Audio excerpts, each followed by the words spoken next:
Hello everyone, ఈరోజు నేను మీకు మేతి పన్నీర్ కర్రీ చూపిస్తానండి. దానికోసం ఇట్లా కడాయి తీసుకొని ఆయిల్, జీలకర్ర, ఆనియన్స్, పచ్చిమిర్చి, కరివేపాకు, కొంచెం సాల్ట్ యాడ్ చేసుకొని బాగా మిక్స్ అయ్యాక 1 స్పూన్ అల్లం వెల్లుల్లి పేస్ట్ కూడా వేసేసుకొని 2 మినిట్స్ బాగా మిక్స్ చేశాక టమాటా ప్యూరీ యాడ్ చేసుకోండి. టమాటా ప్యూరీ యాడ్ చేశాక ఒక 2 మినిట్స్ బాగా మగ్గిపోయాక దాంట్లోనే మెంతికూర ఆకులు చిన్న చిన్నగా కట్ చేసుకొని ఆకులు మొత్తం యాడ్ చేసేసుకోండి.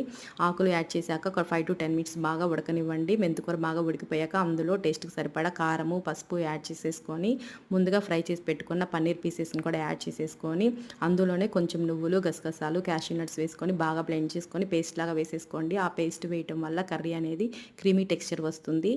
ఈ కర్రీలో లాస్ట్లో కొంచెం ధనియాల పొడి, కొంచెం జీలకర్ర పొడి వేసేసుకొని లాస్ట్లో కొత్తిమీర చల్లేసుకోవడమే. కర్రీ ఎంతో టేస్టీగా ఉంటుంది. ఇది బగారా రైస్లోకి, చపాతీలోకి, రైస్లోకి చాలా బాగుంటుంది. ఫుల్ వీడియో కావాలంటే నా ఛానల్లో అప్లోడ్ చేశాను. ఫుల్ వీడియో చూసేయండి. నచ్చితే లైక్ చేయండి, సబ్స్క్రైబ్ చేసుకోండి.